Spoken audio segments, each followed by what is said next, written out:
Shalom jemaat-jemaat Anugerah Kristus dimanapun berada dan ditempatkan Tuhan.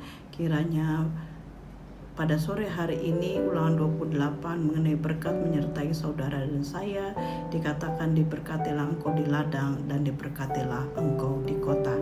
Sore hari ini firman yang saya sampaikan dari Jakarta kiranya menjadi berkat yang membawa Anda dalam kemenangan demi kemenangan, terutama di dalam memelihara kerendahan hati. Karena apa saudara? Dalam kitab Amsal dikatakan orang yang rendah hati memiliki bumi. Orang yang rendah hati akan dipercaya banyak oleh Tuhan. Oleh sebab itu Anda yang baru dibebaskan dari okultisme melalui pelayanan kami Anugerah Kristus, ketika Anda mengalami pembebasan, ada pembentukan dari Tuhan yang terkadang terasa sakit, yaitu apa? Dari sombong menjadi orang yang rendah hati. Karena biasanya kalau kita terlibat dengan okultisme, kita dibawa untuk menjadi orang yang sombong. Karena dianggap bahwa dunia ini begitu mudah untuk kita kuasai. Tetapi ketika kita dipulihkan Tuhan, kita dibawa oleh pekerjaan Roh Kudus untuk menyadari bahwa semua harus terjadi karena perkenanan atau seizin Tuhan. Saudara, hari-hari ini saya banyak mengajar mengenai urapan Elisa, dan itu terjadi karena permintaan jemaat-jemaat Tuhan yang ingin mempunyai karunia seperti saya. Dan ternyata ketika dibahas mereka menjadi sebagian pusing 7 keliling, dan jadi terlihat mana yang murid, mana yang pengikut saudara. Jadi kenapa urapan Elisa terjadi? Kalau kita melihat pembacaan kita sore hari ini terambil dari kitab 2 Raja-Raja, mulai pasalnya yang kedua dan yang seterusnya. Saudara, urapan Elisa terjadi karena urapan Elia telah selesai melayani pekerjaan Tuhan di dunia ini, di mana Elisa adalah bujang daripada Elia. Jadi saudara, pekerjaan Elisa untuk melayani pekerjaan Tuhan itu seturut dengan pekerjaan Roh Kudus, yaitu taat kepada tuannya, taat dan tunduk kepada otoritas ilahi, taat dan tunduk kepada perkataan firman Tuhan. Kalau Anda melihat kitab 2 Raja-Raja pasalnya yang kedua, di dalam ayat yang ke-19 sampai dengan ayat yang ke-22, saya bacakan di mana perikopnya berjudul Elisa menyehatkan air di Yeriko. Berkatalah penduduk kota itu kepada Elisa, cobalah lihat, letaknya kota ini baik seperti tuanku lihat, tetapi airnya tidak baik, dan di negeri ini sering ada keguguran bayi. Jawabnya, ambillah sebuah pinggan baru bagiku dan taruhlah garam ke dalamnya. Maka mereka membawa pinggan itu kepadanya. Kemudian pergilah ia ke mata air mereka dan melemparkan garam itu ke dalamnya serta berkata, beginilah firman Tuhan, telah kusehatkan air ini, maka tidak akan terjadi lagi olehnya kematian atau keguguran bayi. Demikianlah air itu menjadi sehat sampai hari ini sesuai dengan firman yang telah disampaikan Elisa. Jadi saudara, perkenanan Tuhan datang kepada Elisa pada saat kutuk itu begitu kuat bekerja sehingga sumber-sumber mata air jemaat-jemaat Tuhan mengalami kekeringan, sehingga sumber-sumber mata air pelayanan Roh Kudus sudah mengalami kekeringan. Karena apa saudara? Karena sudah terlalu banyak gadis-gadis yang bodoh daripada gadis-gadis bijaksana. Karena pelayan Tuhan sudah terlalu lelah melayani, lupa meminta minyak yang baru. Disitulah Elisa turun dan hadir saudara. Oleh sebab itu saya selalu tekankan, bukan full time yang lebih berkenan di hadapan Tuhan, tetapi full heart saudara. Itu juga yang diteguhkan oleh Yesus di perjanjian baru. Dia mengatakan kepada Marta, Marta, Marta, kamu menyusahkan diri dengan banyak perkara, tetapi Maria memberikan yang terbaik, yaitu apa? Diam dalam hadirat Tuhan sesuai 10 perintah Allah. Yang pertama itu mengasihi Tuhan Allahmu dengan segenap hatimu, dengan segenap akal budimu, dengan segenap pikiranmu, ya. Seperti itu, saudara. Nah, di sini kita melihat banyak perintah-perintah dari Elisa, ya, seperti yang telah dibacakan tadi ayat 20 dalam 2 Raja-Raja pasal yang kedua, dia mengatakan, ambillah sebuah pinggan baru bagiku dan taruhlah garam ke dalamnya. Berarti saudara, dalam pelayanan Elisa itu ada action yang dilakukan Elisa, ada sarana-sarana untuk menjadi kepanjangan pekerjaan Tuhan. Dalam hal ini seperti minyak urapan, seperti anggur perjamuan, ya saudara, untuk menguduskan jiwa-jiwa, perjamuan kudus, saudara. Nah, ketika melihat betapa urapan Elisa itu luar biasa, ya, guguran-guguran bayi, artinya berkat-berkat yang berguguran karena sudah kehilangannya kemuliaan Allah, dengan tuntunan Tuhan kepada Elisa, sehingga air itu menjadi sehat sampai hari ini. Tetapi disempurnakan lagi di perjanjian baru. Yesus katakan jangan sampai rumahmu bersih, teratur, tetapi saudara tidak dirawat, ya, sehingga nanti 7 roh jahat datang dan kehidupan orang itu menjadi lebih buruk dari yang semula. Ya, kita sudah tahu lebih sulit merawat, ya, daripada membangun, saudara. Nah, itulah fungsi-fungsi penggembalaan saat ini yang dipakai Tuhan untuk memberikan tanda-tanda bahwa setiap jiwa harus memelihara berkat pemulihan yang sudah diterimanya. Oleh sebab itu kita lihat lagi dalam 2 Raja pasal yang keempat, minyak seorang janda. Jadi Elisa ini dia kepenuhan hikmat Allah, dia melakukan action, mengatakan kepada jiwa atau jemaat yang dilayani, lakukan ini dan itu, ya. Dan juga Elisa melakukan hal yang itu. Kalau kita melihat lagi dalam kitab 2 Raja-Raja pasal yang keempat, perikopnya minyak seorang janda, dikatakan dalam ayat yang ketiga, lalu berkatalah Elisa, pergilah, mintalah bejana-bejana dari luar daripada segala tetanggamu, bejana-bejana kosong, tapi jangan terlalu sedikit. Kemudian masuklah, tutuplah pintu sudah engkau dan anak-anakmu masuk, lalu tuanglah minyak itu ke dalam segala bejana, mana yang penuh angkatlah. Saudara, lihat begitu teliti Elisa memerintahkan kepada seorang janda ini untuk buli-bulinya diisi oleh minyak. Minyak itu dari mana? Dari mujizat yang Tuhan berikan kepada Elisa.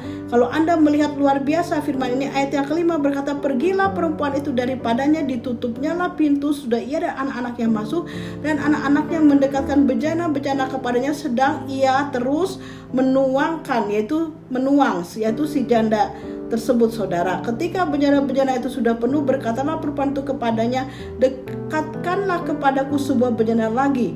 Tetapi jawabnya kepada ibunya, tidak ada lagi bejana. Lalu berhentilah minyak itu mengalir.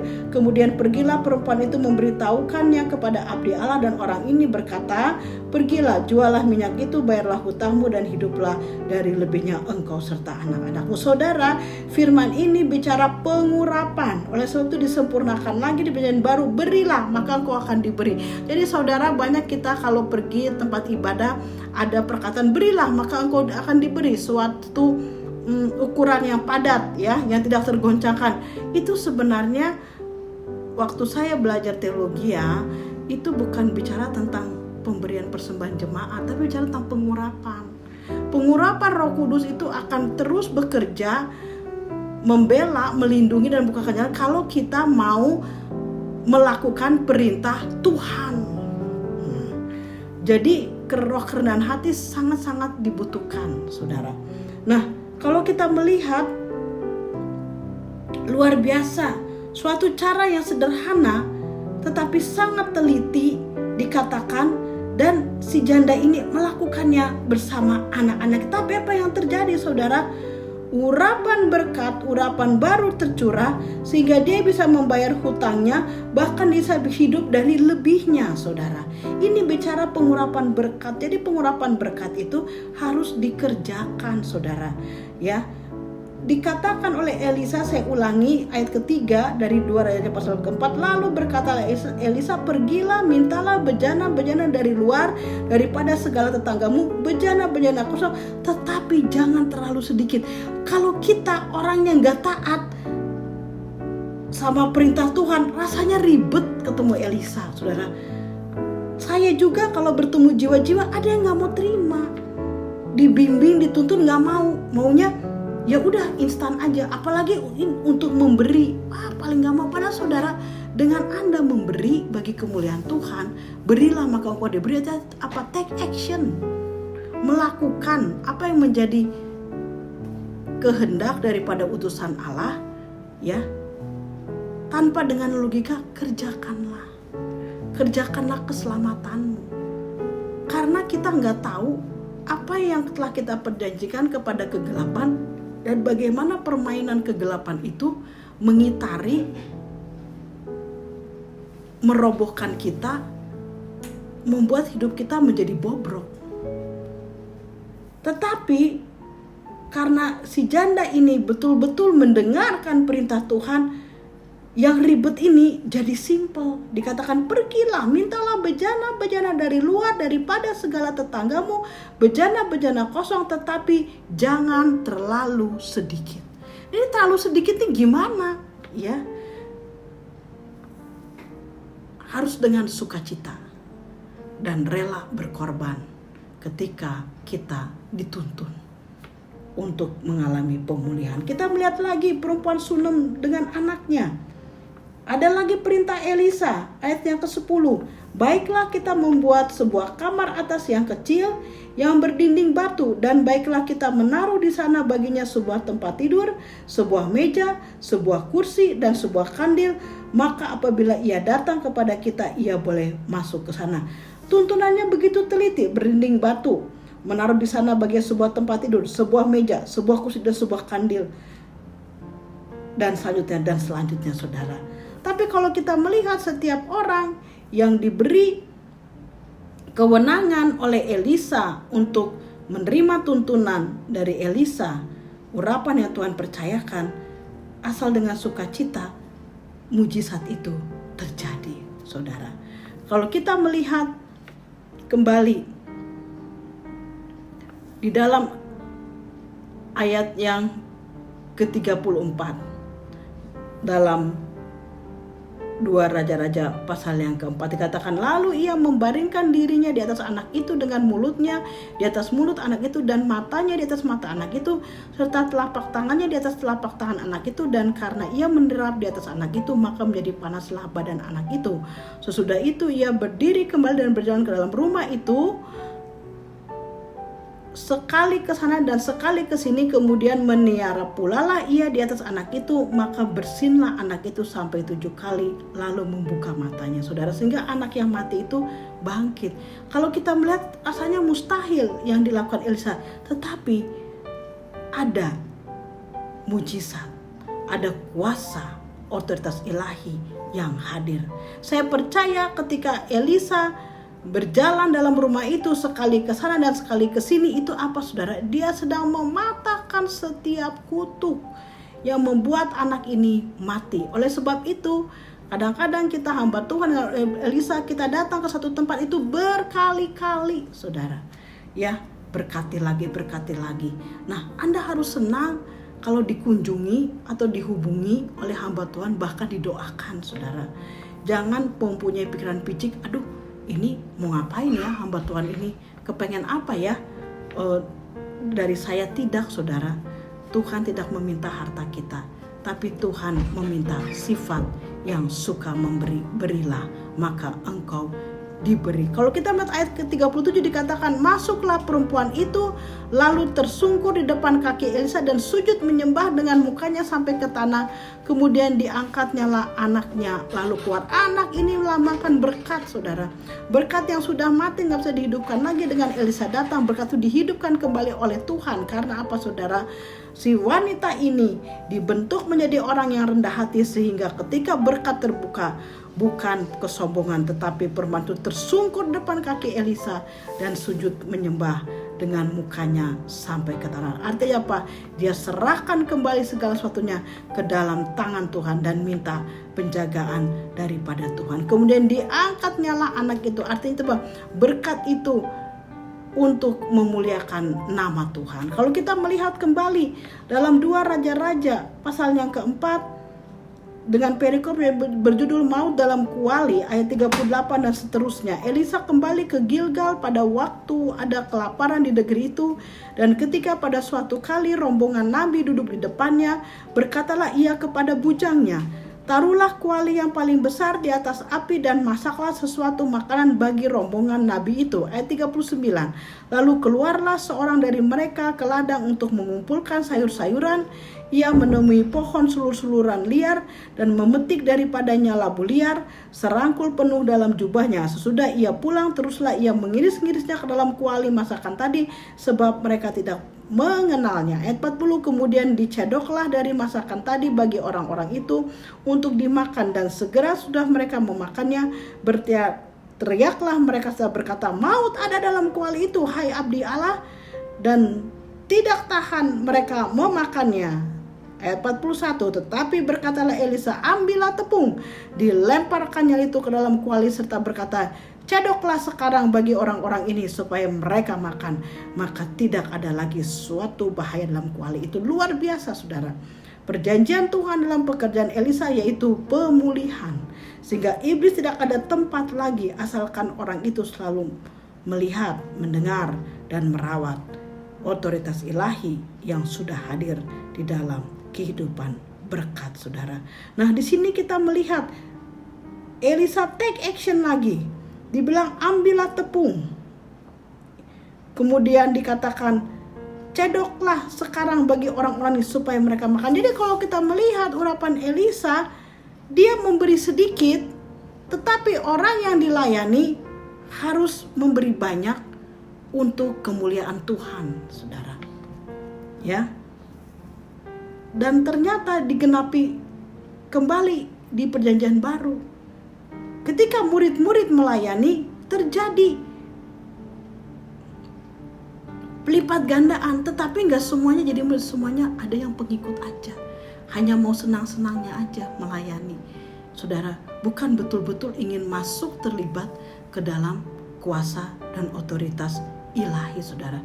Dan kita melihat dalam 2 Raja-Raja pasal yang keempat, ayat 42 sampai ayat 44, perikopnya memberi makan 100 orang. Datanglah seseorang dari Baal Salisa dengan membawa bagi abda Allah roti hulu hasil, yaitu 20 roti jelai serta gandum baru dalam sebuah kantong. Lalu berkatalah Elisa, berilah itu kepada orang-orang ini supaya mereka makan. Tetapi pelayannya itu berkata, bagaimanakah aku dapat menghidangkan ini di depan 100 orang? Jawabnya, berikanlah kepada orang-orang itu supaya mereka makan, sebab beginilah firman Tuhan, orang akan makan bahkan akan ada sisanya. Lalu dihidangkannya lah di depan mereka, maka makanlah mereka dan ada sisanya sesuai dengan firman Tuhan. Jadi saudara, urapan Elisa itu bisa menembus kemustahilan, saudara, menjadi ketidakmustahilan. Mustahilnya apa? Logika kita, ketakutan kita, kekhawatiran kita, saudara, kesombongan kita, ya, yang ingin menakar-nakar pekerjaan Tuhan, pekerjaan Roh Kudus dalam hidup kita, saudara. Kesombongan itu salah satunya apa juga? Nggak mau semuanya melepaskan dosa, saudara. Ya, ada orang-orang membangun pelayanan tapi masih diikuti iri hati. Ternyata membangun pelayanannya kadang pelarian, kadang untuk supaya dilihat orang. Ya, jujur aja sama Tuhan. Saya pernah saksikan di Hotel Pasar Baru, jujur sama Tuhan itu adalah roh kerendahan hati yang luar biasa, saudara. Nah, sarana dari Tuhan tuh Pak abdi Allah, ya. Jujur aja sama Tuhan gitu. Saya pernah begini gitu. Supaya apa, saudara? Tuhan bekerja dahsyat dan sangat teliti melalui hamba Tuhan yang diberi kepercayaan urapan Elisa, seperti cerita maut dalam kuali. Karena saudara, begitu jujurnya si pemasak ini, ayat 39 dikatakan, lalu keluarlah seorang dari mereka ke ladang untuk mengumpulkan sayur-sayuran. Ia menemui pohon sulur-suluran liar dan memetik daripadanya labu liar, serangkul penuh dalam jubahnya. Sesudah ia pulang, teruslah ia mengiris-ngirisnya ke dalam kuali masakan tadi, sebab mereka tidak mengenalnya. Jadi saudara, bayangin, ini orang jujur. Dikatakan sebab mereka tidak mengenalnya. Artinya apa? Nabi-nabi juga kecolongan. Nggak menyangka bahwa orang yang mengundang mereka makan itu sebenarnya perlu pemberesan daripada Tuhan. Bisa kelihatan karena apa? Semua yang dia petik itu yang liar, labu liar, suluran liar, perkataan-perkataan yang liar, mencemooh, memaki-maki, saudara. Ya, terus dia mengirisnya ke dalam kuali masakan. Dan apa yang terjadi, saudara? Ketika yang liar kita masih pelihara dalam pernikahan kita, dalam kehidupan berkat kita, ya, perkataan yang kasar kepada karyawan, menghina-hina orang yang telah mengangkat saudara, baik melalui doa, melalui pekerjaan saudara yang membuka jalan saudara, Anda menjadi pencemooh. Dan apa yang terjadi di firman ini? Terjadilah maut dalam kuali. Oleh sebab itu disempurnakan lagi dalam perjanjian baru, yaitu kita harus hidup dalam buah-buah roh, saudara. Jadi hidup ini sebenarnya simple, saudara, ya.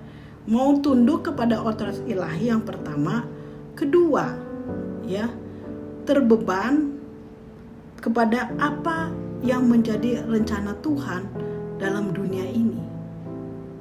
Dan yang ketiga, saudara, logika itu jangan dipakai.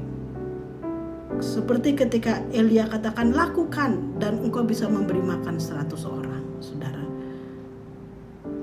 Ubahkan pikiran kita.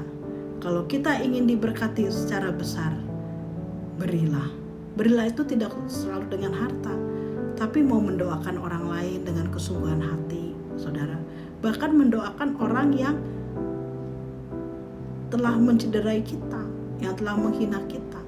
Saya saat-saat ini ketika musbah doa dengan anak-anak, ada 3 kunci yang Tuhan berikan untuk penutup doa. Saya minta saudara dan saya melakukan hal itu, yaitu apa, saudara? Yang pertama, minta keadilan Tuhan. Yang kedua, jauhkan kami dari niat orang jahat, nasihat orang fasik. Yang ketiga, saudara, kita minta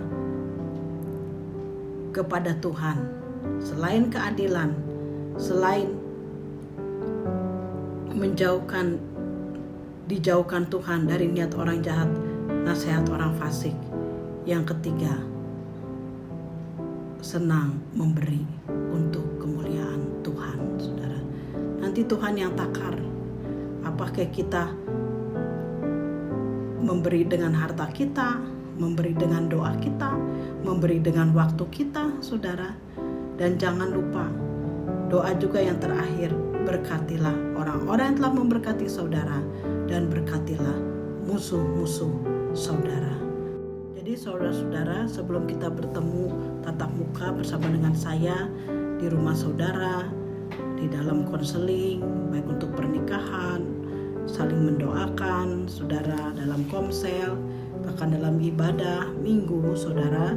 Tetapi dalam ibadah online pada minggu ini, saya jabarkan apa itu urapan Elisa.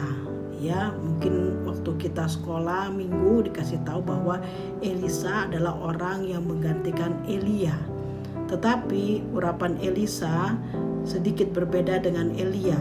Kalau Elia langsung diberi kuasa untuk menumpaskan dewa-dewa Baal, ya, meja-meja persembahan kepada dewa Baal.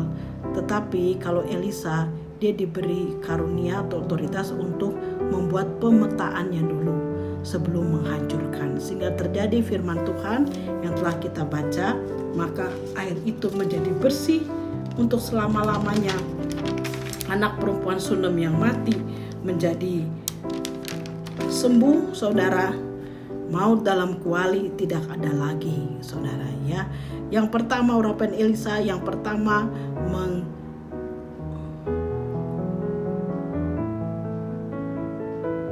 menghancurkan strategi iblis, mengikrarkan kembali firman Tuhan dalam suatu wilayah doa. Yang kedua, tadi sudah saya tuntun, ya, untuk berdoa. Yang kedua adalah Elisa diberi otoritas untuk berdoa, saudara, melalui doa permohonan. Yang ketiga, Elisa diberi otoritas untuk bisa membedakan mana yang palsu, mana yang asli, mana urapan KW, tiruan, sama betul-betul urapan yang murni dari Tuhan, mana terang Tuhan yang sesungguhnya dengan iblis yang menyerupai malaikat terang. Dia bisa membedakan. Yang keempat, diberi otoritas untuk menyembuhkan sakit penyakit. Kalau kita melihat dalam kitab 2 Raja-Raja pasal ke-5, Naaman disembuhkan. Anda bagus sekali membaca firman ini 3 kali sampai 7 kali. Kalau Anda minta disembuhkan jiwanya oleh Tuhan, minta disembuhkan perilakunya oleh Tuhan, rindu untuk disembuhkan berkatnya yang gak kunjung sembuh-sembuh. Atau saudara, Anda sudah sembuh, tapi di lingkungan Anda tinggal, mereka masih ada bayi-bayi yang berguguran. Artinya Anda tinggal satu rumah dengan 2 keyakinan berbeda. Misalkan orang tua masih percaya doa-doa arwah, doa-doa sembahyang leluhur, saudara, atau juga adat istiadat leluhur, sedangkan Anda sudah di luar itu, ya, Anda puji Tuhan, wajib membaca Naaman disembuhkan, saudara. Ya, puji Tuhan. Dan kita melihat bagaimana Elisa bisa membedakan mana terang Tuhan yang sesungguhnya dengan iblis yang menyerupai malaikat terang. Kita melihat di dalam kitab 2 Raja-Raja pasalnya yang ke-6, tindakan Elisa dalam peperangan melawan Aram, dan tindakan Elisa pada waktu Samaria dikepung. Jadi ada saatnya dia bertindak, ada saatnya dia berdoa, saudara. Tetapi sebelum bertindak, dia membuat pemetaan kerajaan surga dahulu. Nah, ini yang hampir tidak dilakukan oleh Elia, saudara. Jadi Elisa menyempurnakan pekerjaan Elia. Kenapa? Tuhan beri otoritas lebih karena kesetiaannya kepada Elia, karena kekagumannya kepada sosok Elia dalam melayani pekerjaan Tuhan. Anda bisa saja mengalami urapan Elisa ini, siapapun Anda dalam dunia sekuler, ketika Anda mengagumi pekerjaan Tuhan, hormat kagum akan pekerjaan Tuhan pada pelayanan ini, saudara. Bukan mengagungkan hamba Tuhannya, ya, salah itu, nanti Tuhan cemburu. Tapi mengagungkan pekerjaan Tuhan kepada utusan Tuhan atau abdi Allah. Kalau kita melihat di dalam firman Tuhan, tindakan Elisa pada waktu Samaria dikepung, 2 Raja-Raja pasalnya yang ke-7 ayat ke-8 dikatakan, ketika orang-orang yang sakit kusta itu sampai ke pinggir tempat perkemahan, masuklah mereka ke dalam sebuah kemah, lalu makan dan minum. Sudah itu mereka mengangkat dari sana emas dan perak dan pakaian, kemudian pergilah mereka menyembunyikannya. Lalu datanglah mereka kembali masuk ke dalam kemah yang lain dan mengangkut juga barang-barang dari sana, kemudian pergilah mereka menyembunyikannya. Kalau kita melihat selanjutnya, saudara, Elisa memenangkan peperangan dengan membawa orang-orang kusta. Jadi siapapun Anda, apakah keluarga Anda jijik melihat Anda? Apakah lingkungan di mana Anda berada mencibirkan Anda? Apakah keluarga mertua, keluarga sang suami sendiri melihat Anda adalah seorang yang patut dikucilkan, saudara? Tetapi jangan salah, orang yang dahsyat melayani Tuhan dengan orang Elisa akan menjemput Anda bagi kemuliaan Tuhan. Kalau saya mau bersaksi, saudara, di dalam kelemahan saya, otoritas ilahi itu dinyatakan. Saya baru berduka karena adik bapak saya almarhum berpulang ke rumah Bapa di surga. Pada saat itu saya sedang di Bandung. Anak mereka, yaitu sepupu saya, menghubungi saya minta dukungan doa. Saya langsung hari itu juga berangkat kembali ke Jakarta hari Minggu. Ketika saya datang, bersamaan juga dengan waktunya dokter datang dan mengatakan bahwa tante saya sudah tidak layak hidup, semuanya sudah dibantu dengan alat. Sudah tidak berfungsi tubuhnya. Akhirnya ketika dicabut alat itu masih ada sisa, ketika tubuhnya semakin drop kekuatannya. Saya minta semua anak-anaknya melakukan video WA call group, mengirim pesan perpisahan kepada ibunya, ibu mertuanya, juga om saya, suami dari tante saya, menyampaikan pesan perpisahan. Setelah itu saya mendoakan saudara pemberangkatan jenazah, dan 3 menit setelah itu beliau pergi saudara. Suatu dukaan yang luar biasa, tapi saya sangat bersuka cita saudara. Apa yang dikira mati melalui otoritas doa Tuhan percayakan dihidupkan kembali. Anak-anaknya percaya bahwa mati itu dalam tangan Tuhan. Bagaimana ketika semua belum bicara kata-kata perpisahan, karena anaknya 4 ya, belum dengan mantu juga. Apalagi orang Sumatera Utara kalau bicara panjang. Gimana kalau semua belum selesai tiba-tiba napasnya terhenti saudara. Tapi Tuhan membuat kemenangan saudara.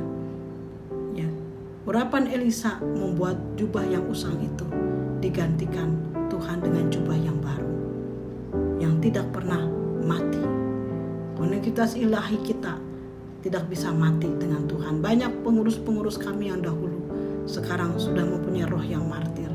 Yang tadinya takut dengan masalah, mereka memiliki roh martir. Untuk mengatakan Tuhan ada di segala tempat, memuliakan nama Tuhan. Buat saya itu suatu sukacita surgawi yang luar biasa, bahwa apa yang didoakan seperti dalam firman Tuhan untuk Elisa, anak yang mati dibangkitkan kembali. Perempuan Sunem yang berhutang banyak, dengan taat menuruti perintah hamba Tuhan, dia bisa membayar hutang-hutangnya. Dan air yang sudah kotor, di mana bayi banyak berguguran, air itu sudah sehat. Begitu juga maut dalam kuali, di mana kita makan bersama-sama dengan roh jahat akibat perjanjian okultisme yang dijanjikan oleh keluarga kita, sehingga menimpa kita, dibebaskan oleh ketaatan dan doa sepakat antara hamba Tuhan dengan jiwa yang didoakan. Tetaplah kerjakan karya keselamatanmu. Tuhan Yesus Sang Juru Selamat senantiasa hadir membuka tangan dan menyambut doa.